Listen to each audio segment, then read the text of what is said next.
और उसकी शक्ति ईशान के सामने अब तक आई किसी भी शक्ति से परे थी। वह सोच रहा था कि क्या इस स्थान को भीतर से नष्ट करना भी संभव है। हालांकि ऐसा लगता है कि इस स्तर का नियंत्रण सीमित है। अन्यथा टीच वैकल्पिक स्थान को सीधे सबसे छोटे आकार में सिकोड़ सकता था, जिससे वे जैसे ही गिरते गुरुत्वाकर्षण द्वारा टुकड़े टुकड़े हो जाते, बजाय इसके कि वे अभी की तरह धीरे धीरे गिरते हैं। अगर ऐसा है तो ईशान और अन्य के पास अभी भी मौका है। ईशान ने इस अजीब जगह की संरचना को नष्ट करने के लिए अपने ब्लैक ड्रैगन वेव का उपयोग करने की आशा की थी, लेकिन अब ऐसा लग रहा था कि यह काम नहीं करेगा। हो सकता है कि एक ब्लैक ड्रैगन वेव की ऊर्जा पर्याप्त न हो, लेकिन यह भी संभव था कि इस जगह को अंदर से बलपूर्वक नहीं खोला जा सकता था। अगर यह पहला मामला होता तो उनके पास अभी भी एक मौका होता, लेकिन अगर यह दूसरा मामला होता तो ईशान और उसके साथियों के पास टीच द्वारा निकास द्वार खोलने और उन्हें आजाद करने का इंतजार करने के अलावा कोई विकल्प नहीं होता। फिर भी उन्हें प्रयास जारी रखना था। जब अंतरिक्ष की शक्ति की बात आई तो ईशान को कुछ कुछ पता था। ओरोची का ओर्ब रिलीज दरअसल अंतरिक्ष के एक टुकड़े को बाहर धकेलकर उससे किसी लक्ष्य पर हमला करने की क्षमता थी। यह सोचकर ईशान ने एक गहरी सांस ली, अपनी हथेली में ढेर सारी मानसिक शक्ति डाली और फिर अपना हाथ आगे बढ़ाया। हराए रिहा।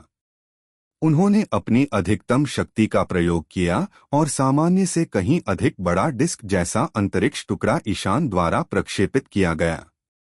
यह अंतरिक्ष टुकड़ा स्वप्निल उड़ान मुद्रा में भंवर के केंद्र की ओर उड़ चला। भंवर के केंद्र में पहुंचकर उसने अचानक प्रतिक्रिया व्यक्त की। टीच ने शायद कभी सोचा भी नहीं होगा कि ईशान के पास भी कोई स्थानिक शक्ति है, खासकर जब वह उसे अपने ही बनाए अजीबोगरीब अंतरिक्ष में इस्तेमाल कर रहा था। ऐसा लग रहा था जैसे ईशान ने अंतरिक्ष का एक टुकड़ा फाड़कर किसी फेंके हुए हथियार की तरह फेंक दिया हो। यह दुश्मनों की ताकत को उनके ही खिलाफ इस्तेमाल करने जैसा एहसास था। अचानक भंवर के केंद्र में हल्का सा कंपन हुआ, जो ईशान द्वारा फेंके गए अंतरिक्ष के टुकड़े के प्रभाव से हुआ था। अंतरिक्ष में उतार चढ़ाव बहुत सूक्ष्म होते हैं, और यदि ईशान हमले का आरंभकर्ता नहीं होता तो उसे इसका पता नहीं चलता।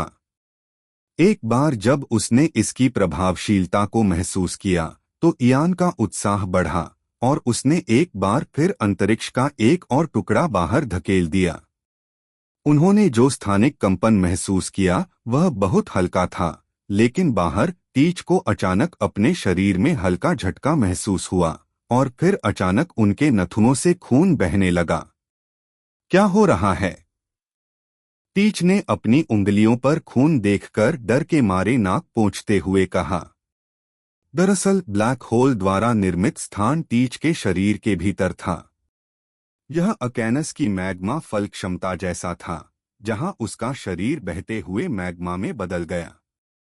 टीच की स्थिति भी कुछ ऐसी ही थी। उसके शरीर के भीतर एक गहरा काला गर्त था, जो एक विशेष स्थान बनाता था जहां निगली गई कोई भी चीज उसके अंदर मानी जाती थी।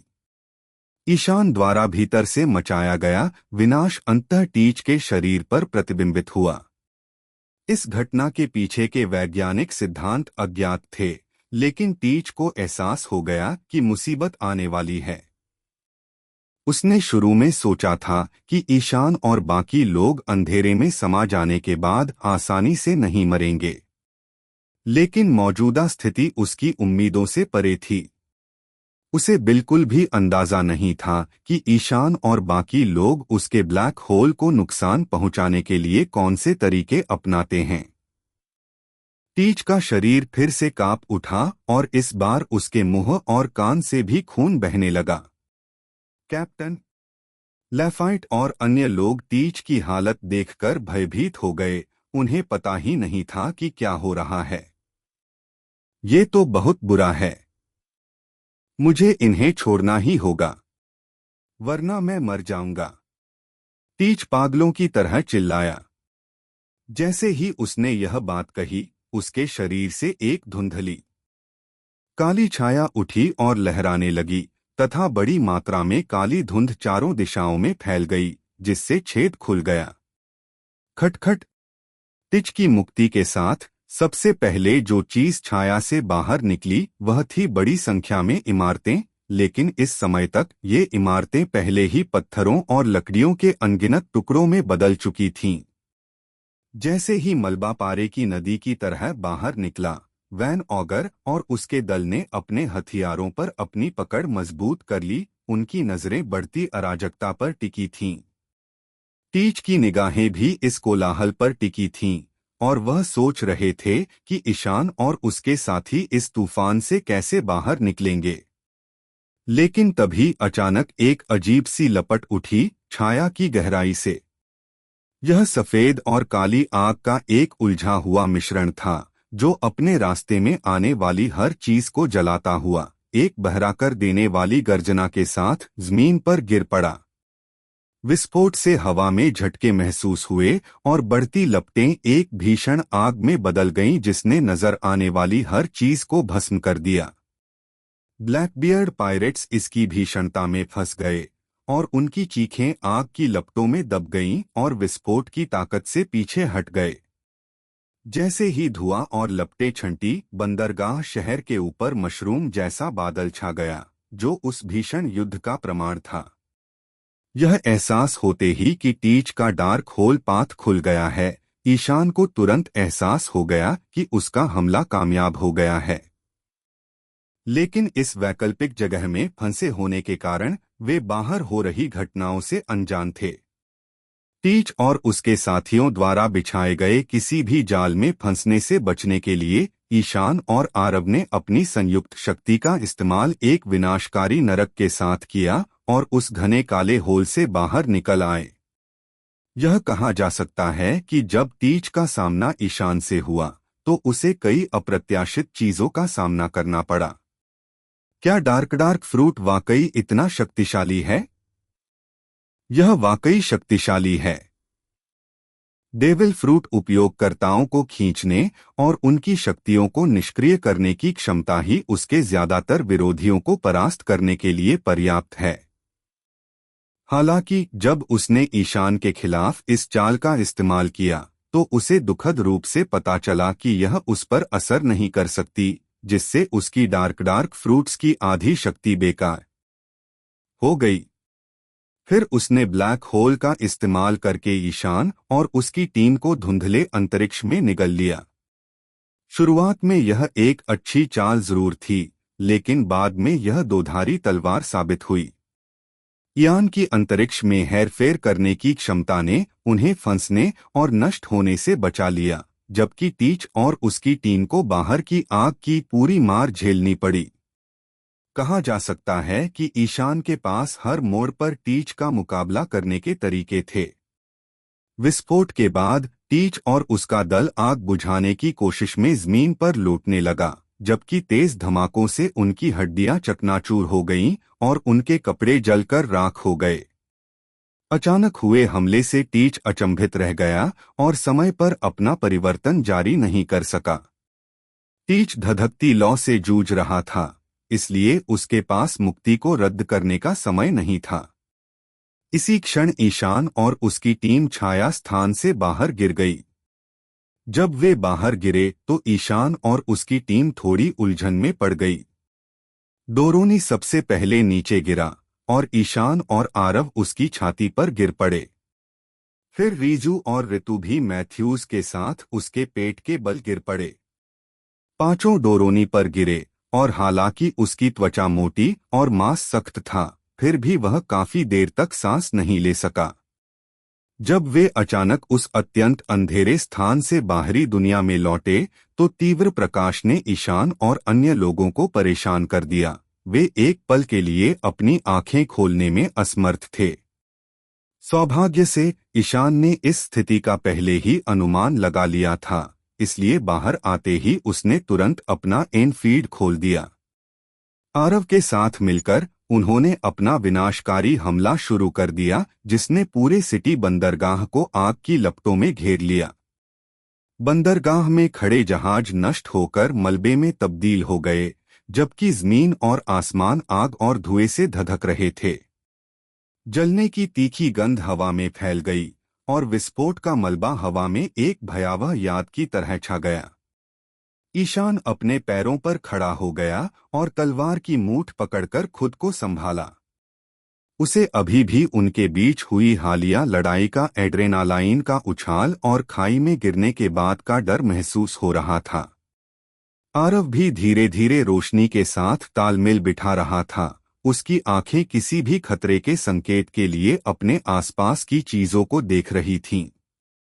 फिर साथ मिलकर वे आगे चल रहे ब्लैकबियर्ड समुद्री डाकुओं की ओर चल पड़े। इस बीच उनके विरोधी जमीन पर घायल पड़े तड़प रहे थे। हालांकि वे आग में बच गए थे, फिर भी वे बुरी तरह जल चुके थे। खासकर डॉक्टर क्यू तो सामान्य से भी ज्यादा बेजान लग रहे थे, मानो किसी भी पल उनकी जान जा सकती हो। ईशान को आते देख टीच ने खुद को संभाला और गुस्से से चिल्लाया, कैसे? तुम ब्लैक होल से बिना किसी चोट के कैसे बाहर आ गए? बेशक ईशान ने उसे कुछ नहीं समझाया। इसके बजाय उसने अपनी तलवार सेनबोन जाकुरा निकाली और कहा, मुझे एक बार और मारने दो। यह कहते ही ईशान ने अपनी तलवार पूरी ताकत से घुमाई और टीच के सिर पर एक जबरदस्त वार किया। ईशान जानता था कि उसने टीच को कम आंका था और वह भाग्यशाली था कि वह उस रसातल से जिंदा बच निकला। अगर उसकी स्थानिक क्षमताएं न होतीं तो वे भंवर में समा जाते, और अगर वे उस भारी दबाव को झेल भी लेते तो भी गंभीर रूप से घायल होकर या उससे भी बदतर हालत में बाहर आते। लेकिन अगर टिच के पास और भी तरकीबें छिपी हों तो क्या होगा? अगर उसके पास और भी ज्यादा शक्तिशाली शैतानी फल हों तो क्या होगा? यह सोचकर ही ईशान सिहर उठा। उसे पता था कि उसे टीच के आसपास सतर्क रहना होगा। क्या होगा यदि वह किसी अन्य क्षमता का उपयोग करे जिसे ईशान संभाल नहीं सकता? सच तो यह था कि टिच हमेशा से ही ईशान से सावधान रहता था, ठीक वैसे ही जैसे ईशान उससे। उनका काम अधूरा था, इसलिए जब टीच घायल था तब ईशान को अपनी दुश्मनी मिटाने का मौका मिला तो उसने उसे लपक लिया। लेकिन जैसे ही यान का ब्लेड वार करने वाला था, टीच अचानक चिल्लाया, तुम मुझे नहीं मार सकते। उसी समय आरव भी ईशान पर चिल्लाया, ईशान रुको। तेज धार वाला ब्लेड टीच की गर्दन से सिर्फ 1 इंच की दूरी पर रुक गया, जिससे वह हांफने लगा और पसीने से भीग गया। ईशान ने मुंह बनाते हुए पीछे मुड़कर आरव से पूछा, क्या हो रहा है? मैं क्यों रुकूं? आरव ने सिर हिलाया और कहा, ईशान, तुम उसे नहीं मार सकते, क्योंकि तुम व्हाइट बियर्ड पायरेट्स के सदस्य नहीं हो। क्या मतलब है तुम्हारा? ईशान ने भौहें सिकोड़ लीं। देहा हा हा। टीच जोर से हंसा और बोला, आरव सही कह रहा है। चूंकि मैंने अपने साथी को मार डाला है, इसलिए मुझे सजा देने का हक सिर्फ उस बूढ़े को है। और तुम व्हाइट बियर्ड पायरेट्स का हिस्सा नहीं हो, तो तुम मुझे भी नहीं मार सकते। बकवास। ईशान ने तुरंत हैंडल दबाया और तलवार उठाई, जिससे टीच के माथे पर गहरा घाव हो गया। उसने उसे ठंडेपन से देखा और कहा, मैं व्हाइट बर्ड पायरेट्स का सदस्य भले ही न हो, लेकिन यकीन मानिए, अगर मैं तुम्हें यहीं मार दूं तो ओयाजी मुझे दोष नहीं देंगे। टीच ने अपना मुंह बंद कर लिया और चारों ओर देखने लगा। उसकी आंखें इधर-उधर घूम रही थीं। उसे याद आया कि जब ईशान ने पहले भी उसकी हत्या करने की कोशिश की थी, तो हालांकि बूढ़ा आदमी गुस्से में था, उसने ईशान को बस एक जोरदार मुक्का मारा था और उसे भगा दिया था। वह अच्छी तरह जानता था कि बूढ़ा आदमी ईशान का बहुत सम्मान करता था और उसे अपने बेटे की तरह अपनाना चाहता था। इसके अलावा टीच द्वारा थैच को मारकर चले जाने के बाद बूढ़े आदमी को आखिरी बार ईशान को पीटने का पछतावा जरूर हुआ होगा। इसलिए जैसा कि ईशान ने कहा था, अगर उसने उसे सचमुच यहाँ मार भी दिया होता तो भी बूढ़ा आदमी शायद उसे सिर्फ डांटता, सजा नहीं देता। अपनी जान जोखिम में डालकर टीच के पास आज्ञाकारी होने के अलावा कोई विकल्प नहीं था। हालांकि आरव ने फिर भी ईयान को रोका और ब्लेड पकड़े हुए उसका हाथ पकड़ते हुए कहा, रुको ईशान, तुम उसे नहीं मार सकते। ओयाजी के पास उससे पूछने के लिए बहुत सारे सवाल होंगे और मुझे उसे वापस ले जाना होगा। ईशान ने गुस्से से आरव को घूरा। क्या तुम जानते हो यह आदमी कितना खतरनाक है? क्या तुम्हें अंदाजा है कि वह क्या कर सकता है या उसने क्या किया है? उसने थूकते हुए कहा, हर शब्द के साथ उसकी आवाज ऊंची होती जा रही थी। मुझे पता है। आरव थोड़ी देर चुप रहा, अपनी काउबॉय हैट का किनारा नीचे किया और ईशान से बोला, लेकिन क्या तुमने इसके बारे में सोचा है? टीच के दलबदल से सबसे ज्यादा दुखी तो खुद पापा हैं। अगर हम उन्हें अभी मार देंगे तो हमें सच्चाई कभी पता नहीं चलेगी। पापा को पहले उनसे बात करनी होगी। उन्हें उनसे वो सवाल पूछने होंगे जिनके जवाब हमें चाहिए।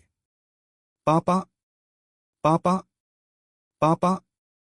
ईशान गुस्से में चिल्लाया, क्या व्हाइट बियर्ड सचमुच आपके लिए इतना महत्वपूर्ण है? हाँ।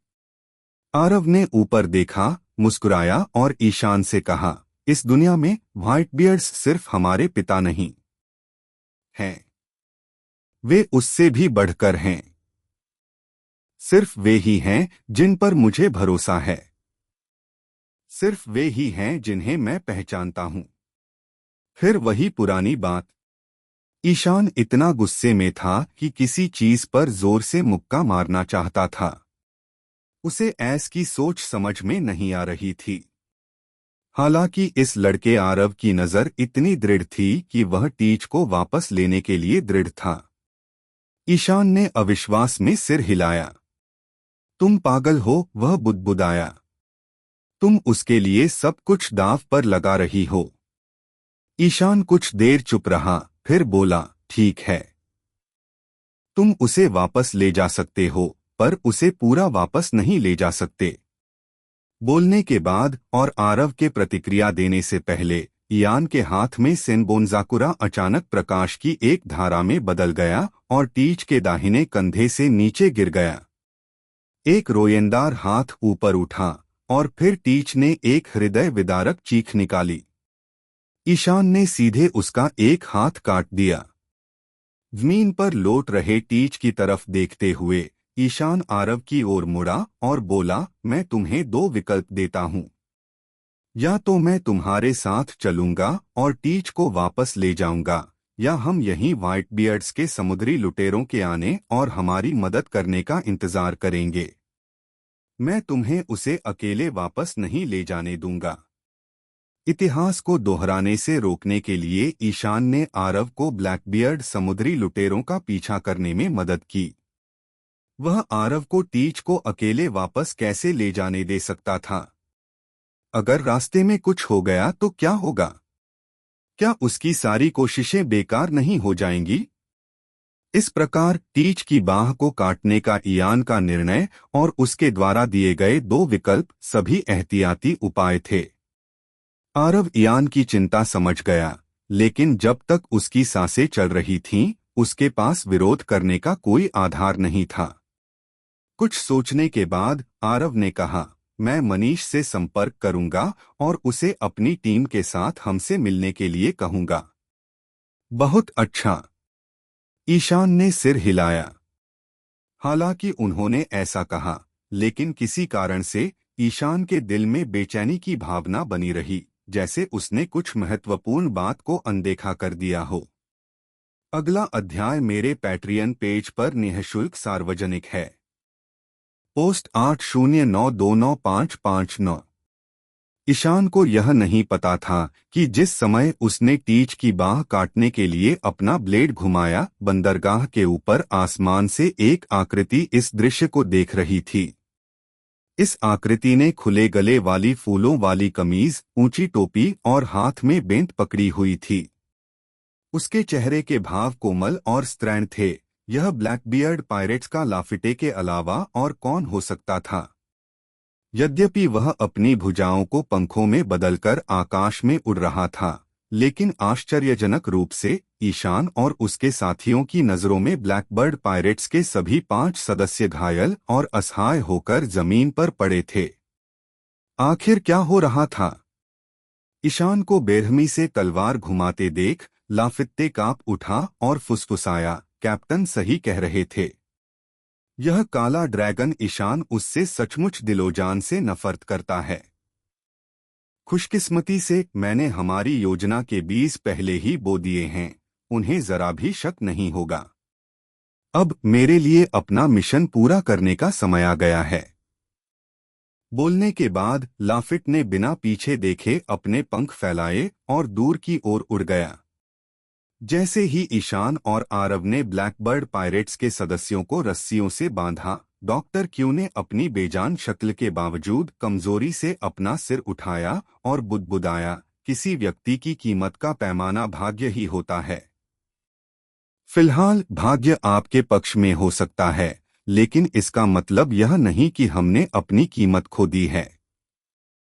ईशान को यह समझ में नहीं आया कि यह आदमी क्या कहना चाह रहा है और उसने सोचा कि वह बकवास कर रहा है, इसलिए उसने उसके चेहरे पर एक मुक्का मारा और उसे नीचे गिरा दिया, फिर उसे उसके बीमार घोड़े के साथ उल्टा बांध दिया। जब डोरोनी ने बरगेस को बांधने की कोशिश की तो उसने भी विरोध करने की कोशिश की। हालांकि डोरोनी ने उसे तेजी से थप्पड़ मारकर गिरा दिया, जिससे उस आदमी का विरोध रुक गया। वे दोनों ही शक्तिशाली राक्षस थे, लेकिन बरगेस अब गंभीर रूप से घायल हो गया था और स्पष्ट रूप से डोरोनी का मुकाबला नहीं कर सकता था। जहां तक वैन ऑगुर का सवाल है, वह भी विरोध करना चाहता था, लेकिन ऋतु ने अपनी हाना नौमी शक्तियों का इस्तेमाल करके उसके हाथ पैर बांध दिए और फिर महेश ने उसे बांध दिया। जब वे लाफिट को बांध रहे थे तो आश्चर्यजनक रूप से उन्हें किसी प्रतिरोध का सामना नहीं करना पड़ा। रीजू को लगा कि इयान के पिछले वार से वह बहुत घायल हो गया है, इसलिए उसने इस पर ज्यादा ध्यान नहीं दिया। उसे बांधने के बाद वह उसे अपने पास ले आई। ब्लैकबियर्ड पायरेट्स के सभी 5 सदस्यों को एक साथ रखा गया और तभी रीजू ने ईशान से कहा, क्या तुम टीच का खून बहना बंद नहीं करोगे? अगर तुम उसे ऐसे ही छोड़ दोगे तो वह खून से लथपथ होकर मर सकता है। ईशान ने एक पल सोचा, सेनबोनजाकुरा निकाला और ब्लेड पर काली लपटें उठने लगीं। फिर उसने ब्लेड को टीच के टूटे हुए हाथ पर दबाया और आग से घाव को जलाकर खून बहना बंद कर दिया। यह कहने की आवश्यकता नहीं है कि टीच ने एक और हृदय विदारक चीख निकाली। इतना सब करने के बाद भी ईशान बेचैनी महसूस कर रहा था, इसलिए उसने रीजू से कहा, जहर की क्षमता तो इस्तेमाल कर सकते हो ना? इन्हें जहर दे दो, बस इन्हें मत मारना। अरे, मुझे अभी एक बात सूझी कि उसने ब्लैकबियर्ड दल के अन्य सदस्यों को क्यों नहीं मार दिया और टीच को क्यों नहीं छोड़ दिया? क्या बकवास है। व्हाइटबियर्ड को उनसे कोई मतलब नहीं है और उनके अस्तित्व से टीच के बच निकलने की संभावना बढ़ जाएगी। रीजू ने सिर हिलाया, अपनी बाहें छाती के सामने क्रॉस कीं और अचानक उसके पीछे का तितली जैसा लबादा फैल गया और फड़फड़ाने लगा। एक गुलाबी धुंध ने तुरंत उसके पूरे शरीर को ढक लिया और फिर उसने उस गुलाबी धुंध को नियंत्रित किया, जो ब्लैकबियर्ड पायरेट्स के 5 सदस्यों की ओर तैरती हुई उन्हें अपने में समेट लिया। जल्द ही टीच और अन्य लोगों में भी विषाक्तता के लक्षण दिखने लगे, ठीक वैसे ही जैसे आरव में पहले दिखाई दिए थे। यह देखकर ईशान संतुष्ट हो गया और उसने उत्सुकता से रीजू से पूछा, क्या यह एक शैतान फल क्षमता है? रीजू ने सिर हिलाया और कहा, हाँ, मैं एक शैतान फल उपयोग करता हूँ, बकबक फल मॉडल तितली। ईशान को अचानक समझ आ गया। हालांकि तितलियां जहरीली नहीं होती, लेकिन जहरीले पौधे खाने से जहर पैदा हो सकता है। दूसरे शब्दों में, रीजू खुद जहर पैदा नहीं करती, बल्कि जहर निगलकर जहर पैदा करने की क्षमता हासिल कर सकती है। शायद यही वजह थी कि उसने पहले जहर निकालने के लिए उसे चूमा था। ईशान और ब्लैकबियर्ड पायरेट्स के बीच लड़ाई में नैनोहाना। शहर का बंदरगाह लगभग तबाह हो चुका था, इसलिए ईशान और उसके समूह को टीच और बाकी लोगों को शहर में ले जाना पड़ा। आरव ने डैन मुशी के जरिए मनीष और बाकी लोगों से संपर्क कर लिया है, लेकिन उन्हें पहुंचने में कुछ समय लगेगा। अगले हफ्ते ईशान और उसका समूह इसी शहर में रुका।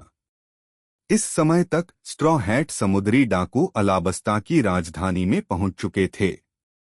हालांकि इस देश में विद्रोह लगातार गंभीर होता जा रहा था और ईशान और उसका समूह लोगों को विद्रोहियों और शाही सेना के बीच लड़ाई के बारे में चिंतित होकर चर्चा करते हुए सुन सकते थे। ईशान और आरव दोनों जानते हैं कि ललित और जोरो शायद अब तक बारोक वर्क्स के लोगों से लड़ चुके होंगे, इसलिए वे उनके लिए चिंतित हैं। हालांकि बड़े भाई होने के नाते वे जानते हैं कि वे हमेशा उनकी रक्षा नहीं कर सकते। चाहे ललित हो या जोरो, दोनों को आगे बढ़ना है। इसलिए अल्बर्ना से आने वाली खबरों पर ध्यान देने के अलावा वे बिना कोई और कदम उठाए बस मनीष के आने का इंतजार करते रहे। हालांकि ईशान को और भी ज्यादा बेचैनी इस बात से हो रही थी कि इस दौरान टीच बहुत आज्ञाकारी व्यवहार कर रहा था और भागने की कोशिश भी नहीं कर रहा था।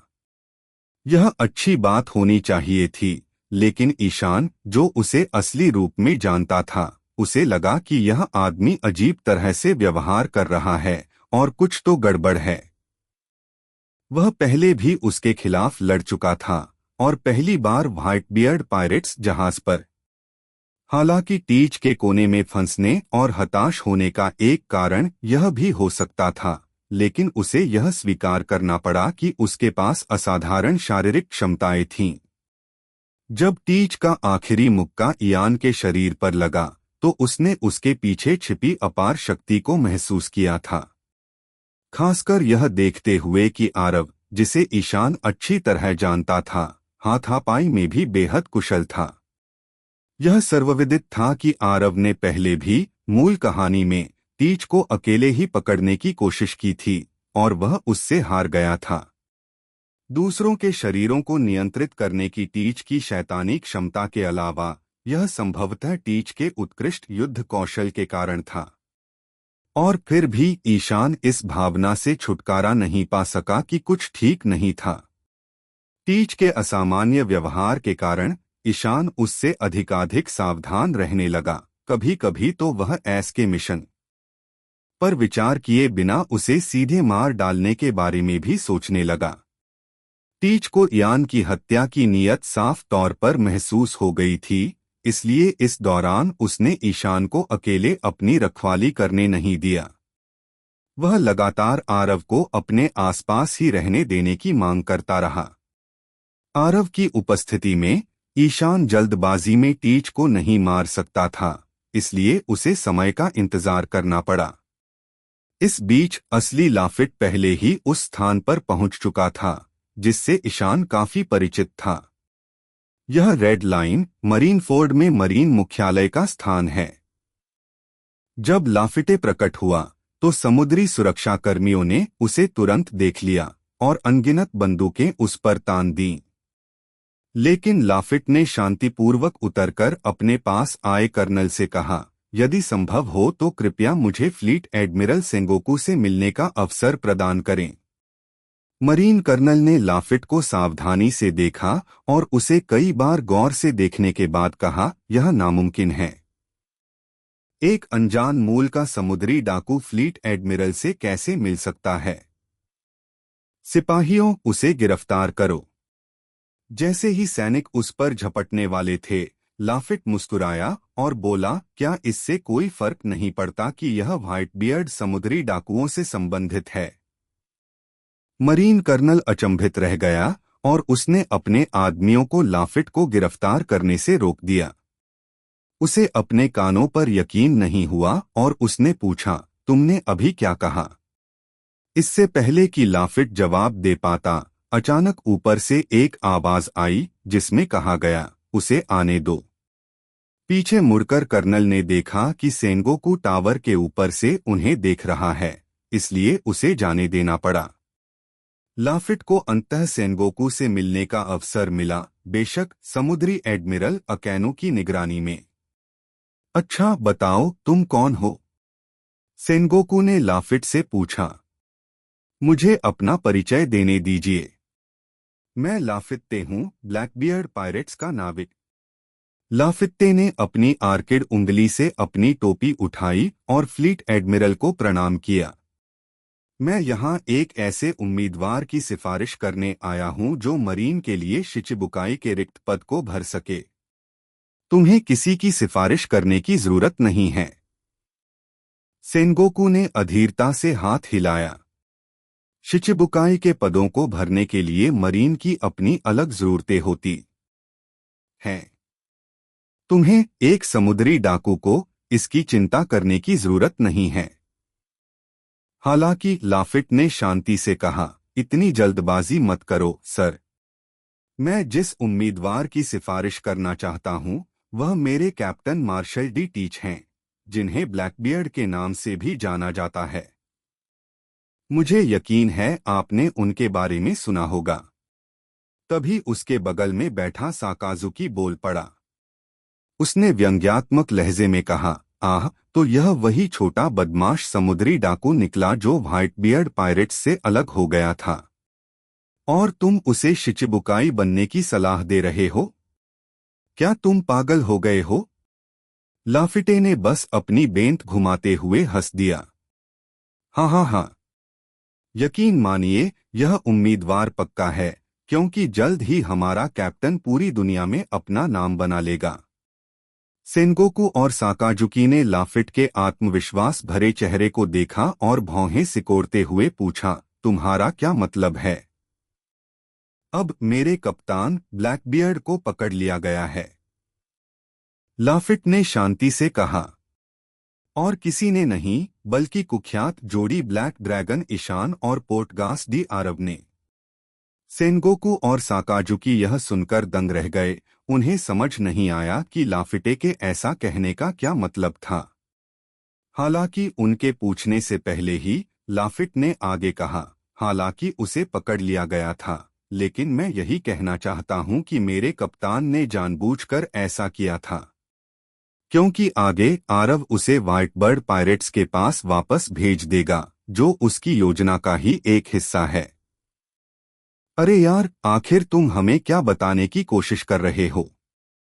सेनगोकू का धैर्य अब जवाब दे रहा था। तुम क्यों पूछ रहे हो? और मेरे कप्तान ने मुझे यहां क्यों भेजा? लाफिट ने व्यंग्यात्मक लहजे में पूछा। मरीन को एक ऐसा सौदा देने के लिए जिसे वे ठुकरा न सकें।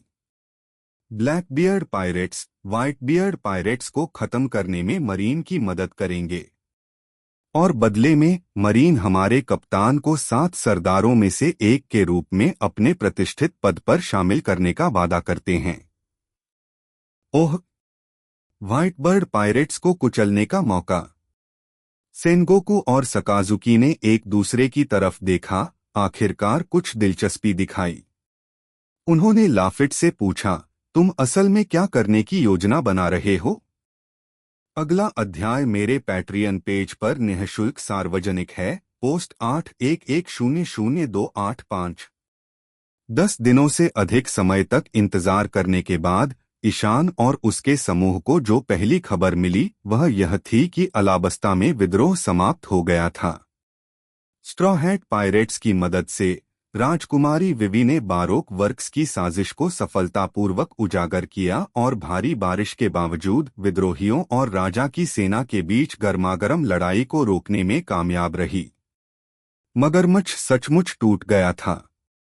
वह कुछ ही देर पहले ड्रेसरोसा से लौटा था, लेकिन चूंकि उसने निकोरितु को खो दिया था, जिसने उसकी योजना बनाने में उसकी मदद की थी, इसलिए उसे व्यक्तिगत रूप से बारोक वर्क्स को मूल योजना के क्रियान्वयन में तेजी लाने का आदेश देना पड़ा। यहाँ तक कि जब उसे यह खबर मिली कि ईशान और आरव नैनोहाना बंदरगाह पर उतर गए हैं, तब भी उसे यह दिखावा करना पड़ा कि उसने यह खबर नहीं सुनी, ताकि वह जल्द से जल्द अपना लक्ष्य पूरा कर सके। हालांकि ईशान और आरव ने उसके कार्यों में हस्तक्षेप नहीं किया, लेकिन उनका छोटा भाई ललित अपने दल के साथ उस पर हमला करने के लिए आ गया। अगर मगरमच्छ को पता होता कि ललित और जोरो ईशान और ऐस के छोटे भाई हैं, तो वह कहता, लानत है मेरी जान, मैं क्यों परेशान होऊंगा। लानत है मेरी जान। ऐसा लगता था जैसे वह और ब्लैकबियर्ड एक जैसे ही हैं। हमेशा उन पर ईशान और आरव की छाया मंडराती रहती है। और सबसे निराशाजनक बात यह थी कि ललित ने उसे उसके ही क्षेत्र में हरा दिया। हालांकि उस समय ललित विशेष रूप से शक्तिशाली नहीं था, फिर भी उसने इस सिद्धांत का उपयोग किया कि पानी रेत को रोक सकता है, और उसने उसे इस हद तक हरा दिया कि वह हिलने डुलने में असमर्थ हो गया। दो फ्लेमिंगो की तरह उसके अपराधों का खुलासा होने के बाद मगरमच्छ को भी स्वाभाविक रूप से गिरफ्तार कर लिया गया। सूर्या भी थोड़ा निराश था। वह स्ट्रॉ हैट पायरेट्स का पीछा कर रहा था, उन्हें पकड़ने की उम्मीद में, लेकिन अलाबस्ता में पहले आरव ने उसका रास्ता रोका और फिर उसे खलनायक मगरमच्छ मिला।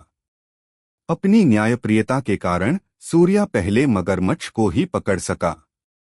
स्ट्रॉ हैट पायरेट्स को अलाबस्ता में वीरतापूर्ण व्यवहार मिला, लेकिन जब सूर्या ने मरीन मुख्यालय में रिपोर्ट की, तो उसे सच्चाई छिपाने और मगरमच्छ की गिरफ्तारी का श्रेय मरीन को देने के लिए कहा गया।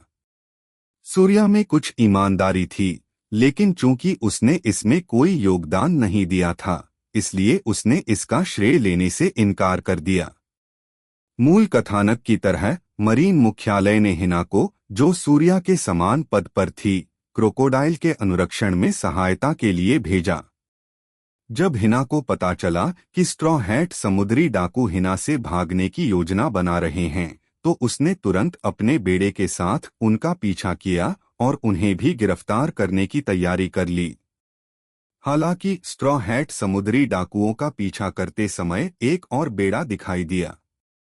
हिना उस समय अचंभित रह गई जब उसने दूरबीन से बेड़े का झंडा देखा, क्योंकि वह व्हाइटबर्ड समुद्री डाकुओं का था। योंको का बेड़ा यहाँ कैसे हो सकता है? हिना ने भौहें सिकोड़ते हुए, होठों से सिगरेट लटकाते हुए पूछा। सूर्या एक कुर्सी पर पालथी मारकर बैठ गया, घुटनों पर हाथ रखे, दुश्मन बेड़े के अचानक प्रकट होने से बेपरवाह।